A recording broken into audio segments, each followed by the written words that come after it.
Bismillahirrahmanirrahim and good evening. Today we are going to discuss about the 27th proposed amendment that is going to be placed before the parliament by the government. So what are those articles and important clauses and sections that are going to be amended, and how they are going to affect our judiciary, administrative system, as well as some of the clauses and sections are related to the financial powers of the provinces.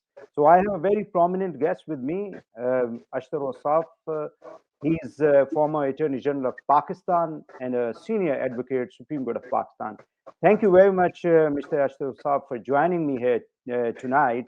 Please tell me that what are the fundamentals which force the government to bring these amendments into the Constitution?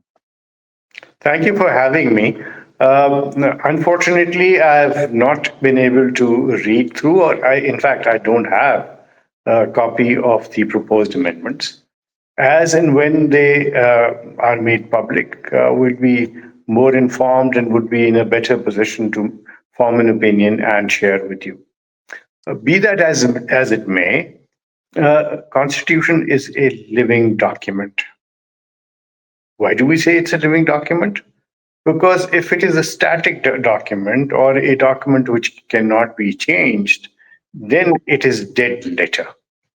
In order for a good governance module to be in a country, especially a democratic country, you need constitutions, and we have a constitution which was formulated way back in 1973. We have come across 25 amendments, 26 amendments so far.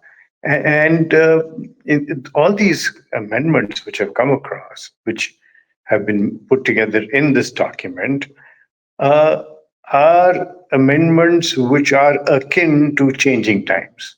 For instance, the 18th Amendment made corrections to all those vagaries of all those things which were brought into the Constitution because of despotic regimes.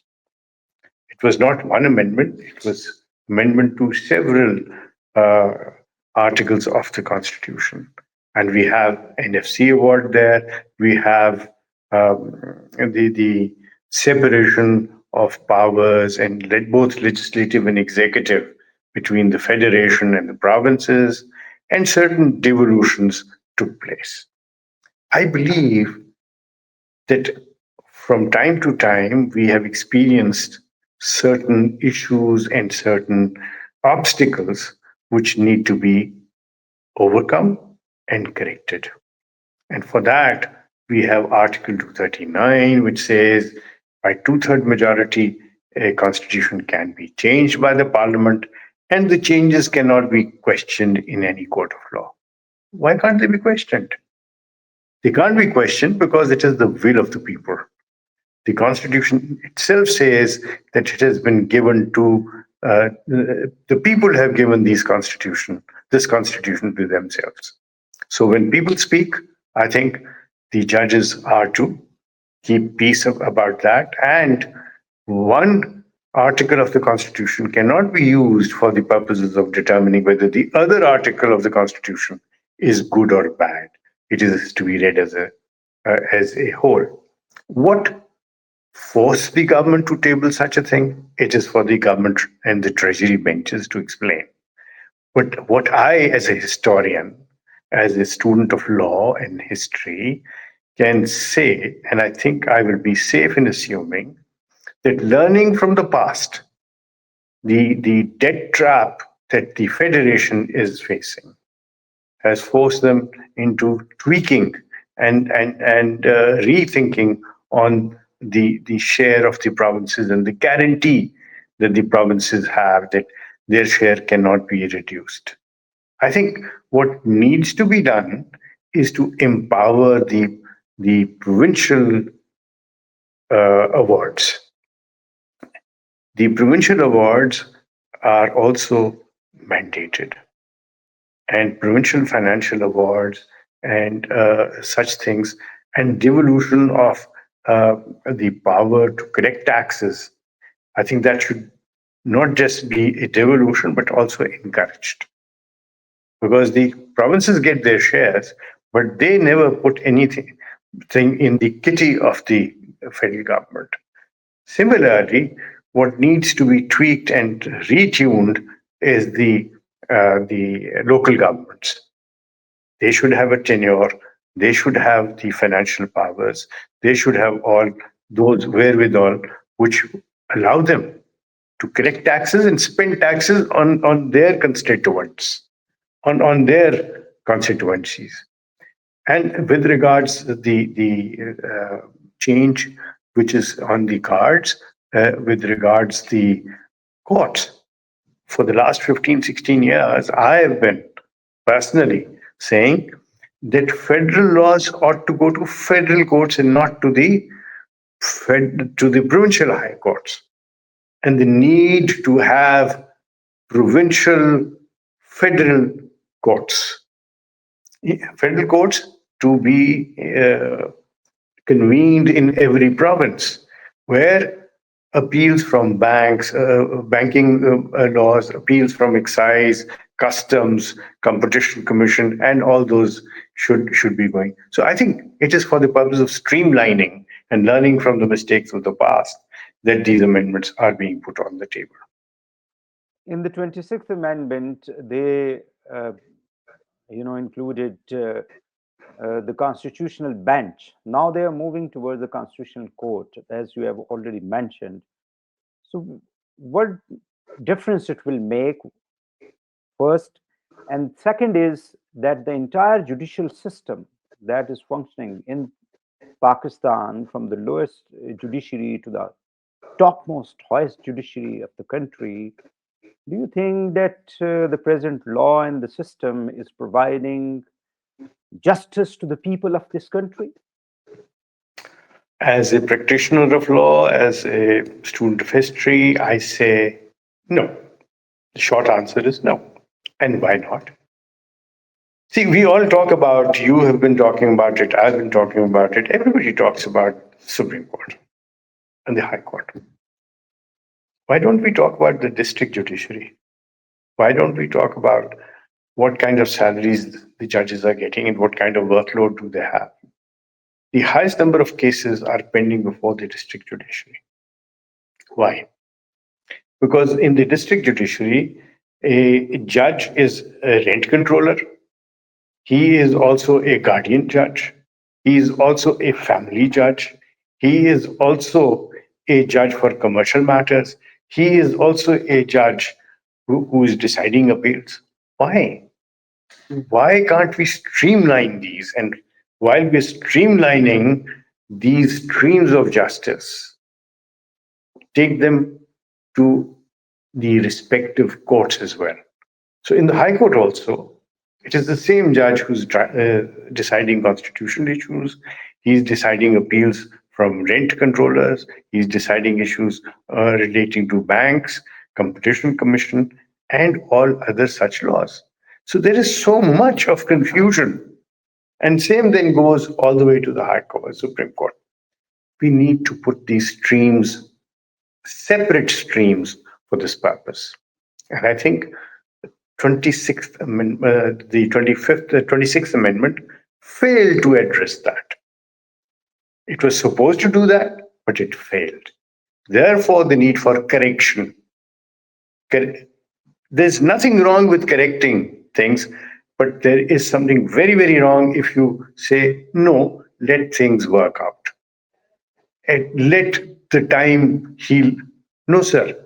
Time is not a great healer when it comes to issues of the state. And this is not a political issue, sir. This is an issue which relates to the very core of this country, which is good governance.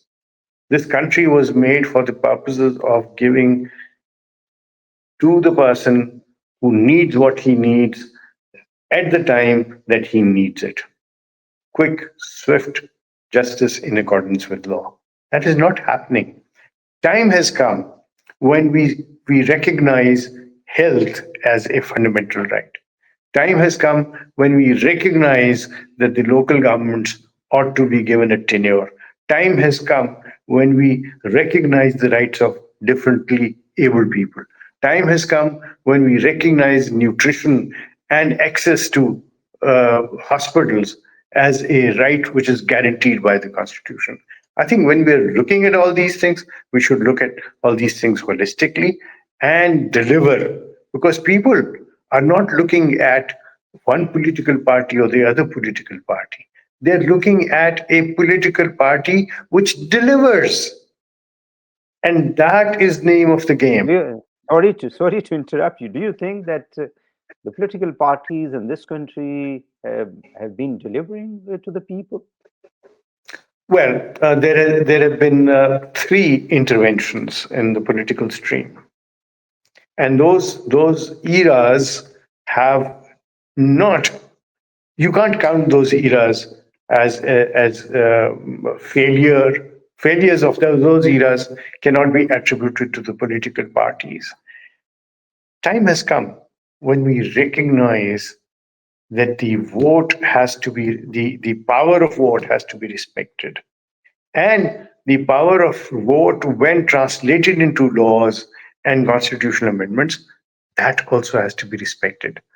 Let's all join together, the opposition, the independent candidates, if there are any, and let's let the political parties in power sit all together, deliberate.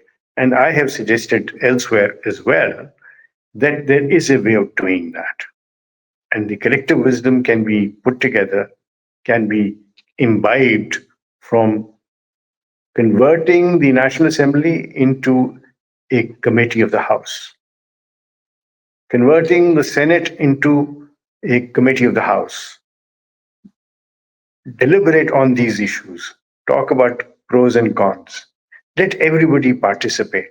And when there is a committee of the House, they can invite experts to give their opinion. And then they can make an informed decision. I think the key to progress is informed decisions. That is the way forward.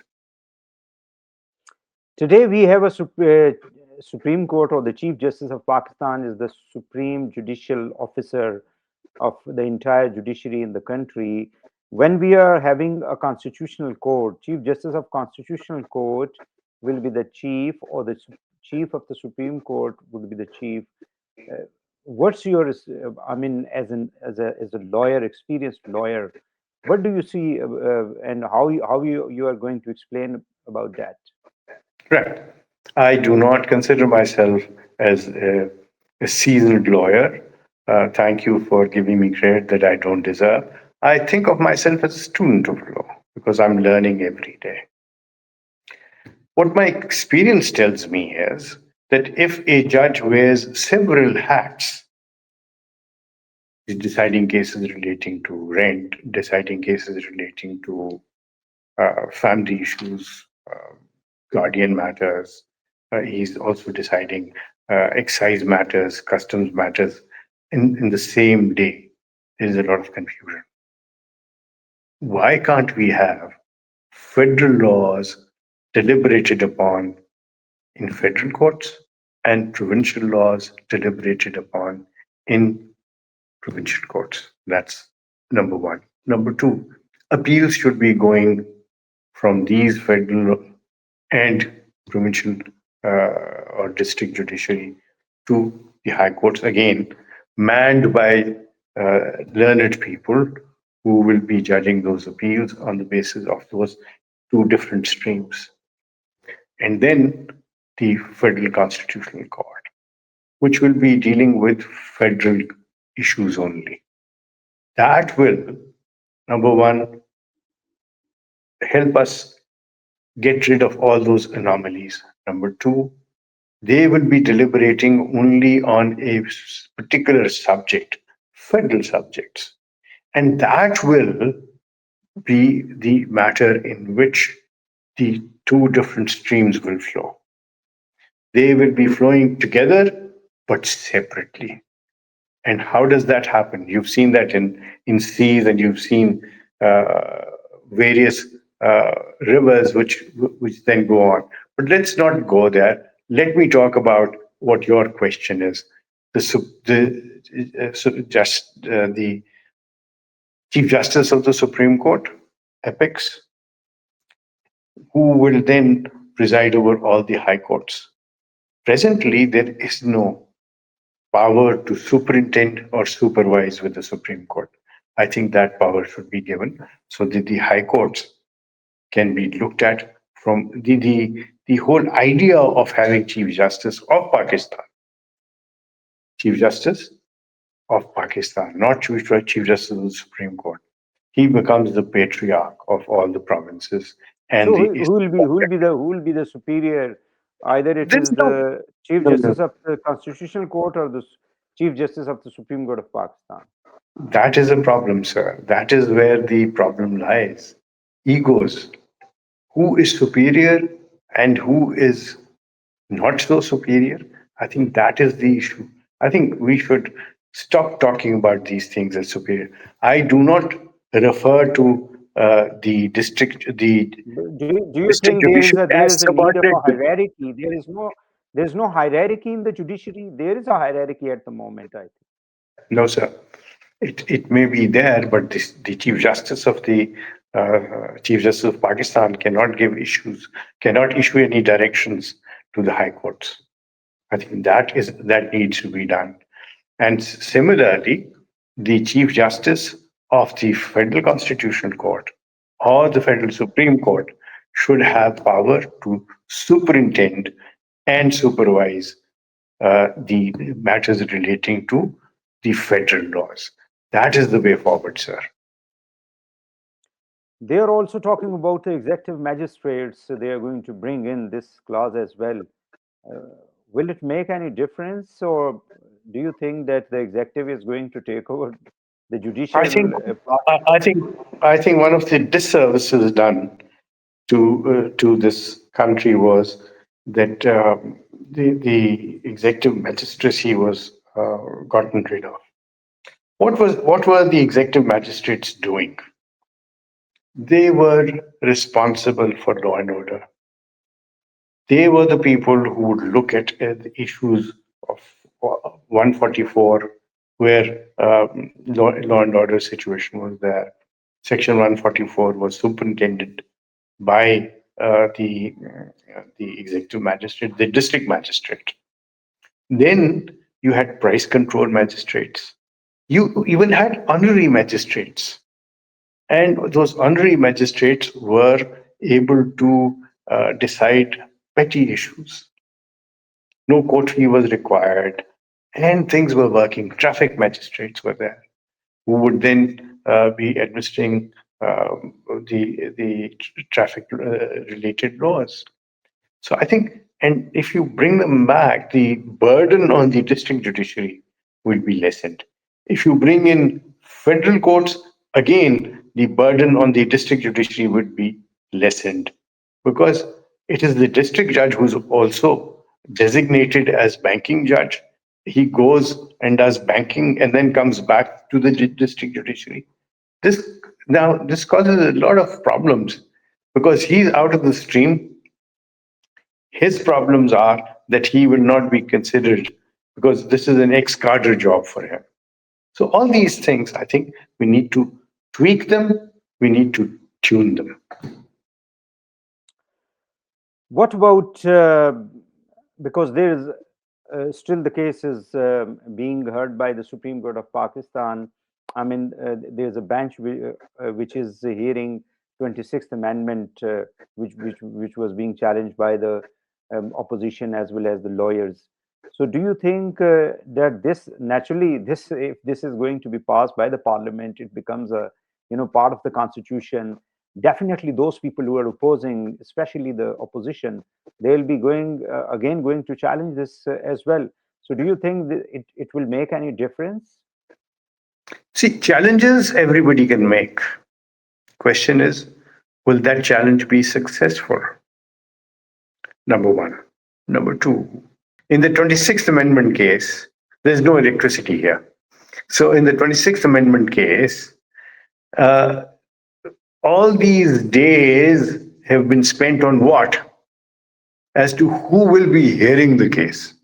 Now, if you had a separate court, would this question ever arise?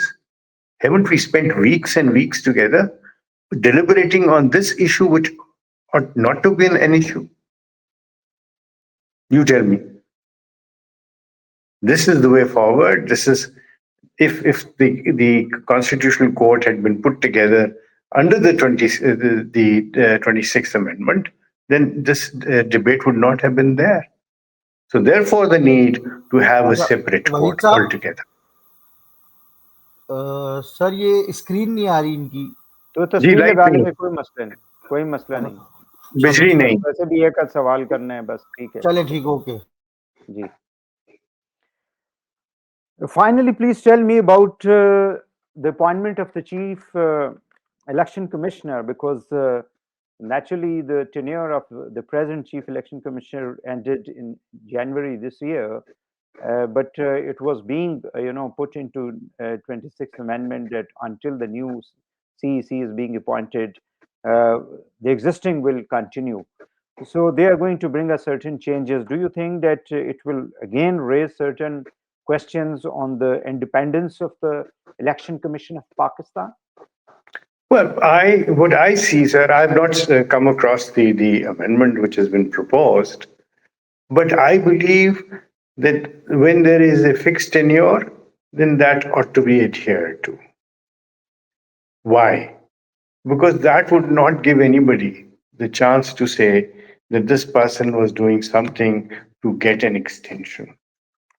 In my humble estimation, tenures are to be respected, and new life, new people, and new ideas. I've got nothing against this gentleman. I've known him for 30 years. I think he's a gentleman first, gentleman in his work, and the way that he has conducted himself. Therefore, in my opinion, the amendments for extension of tenures ought not to be there. That's my humble opinion. Finally, please tell me that there is a lot of questions on the independence of judiciary from High Court's perspective or lower court's perspective or from the Supreme Court of Pakistan by the opposition. Actually, they have a lot of cases, ATI especially, and they say that this judiciary is not independent, it is being influenced by the executive. So what's your opinion about the present judiciary?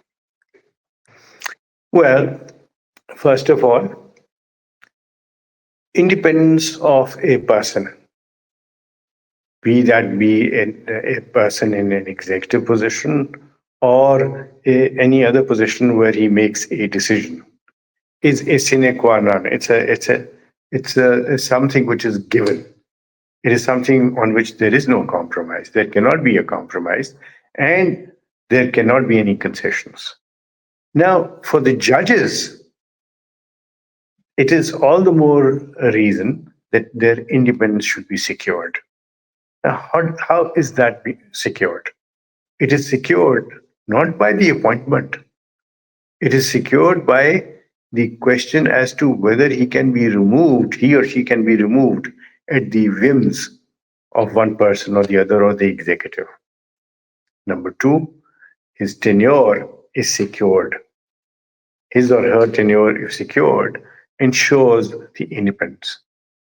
Thirdly, it is really that person's personal choice as to what that person wants to do. Independence is from your personal biases.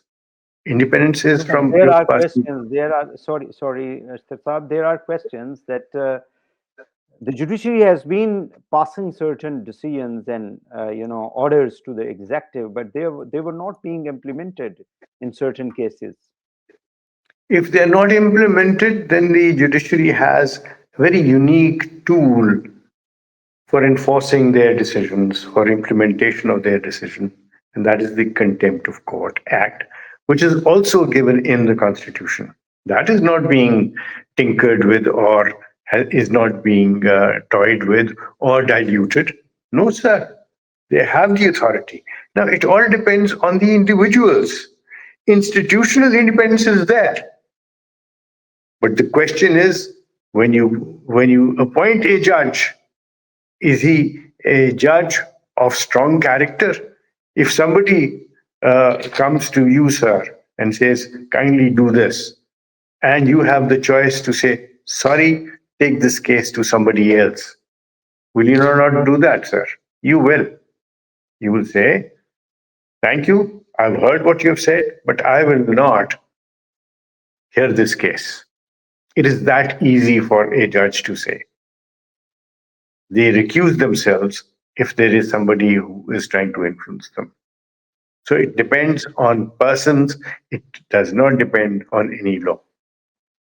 Thank you very much, Ashtar Ausaf Sahab, former Attorney General of Pakistan, Senior Advocate, Supreme Court of Pakistan. Thank you for your precious time and naturally giving your opinion on the proposed 27th Amendment, how it is going to ensure the independence of the judiciary and the requirement of the Constitution and the present time requirement by the government, which is presenting this bill into the Parliament. And viewer, thank you very much for watching. Please see you in the next program. Thank you very much.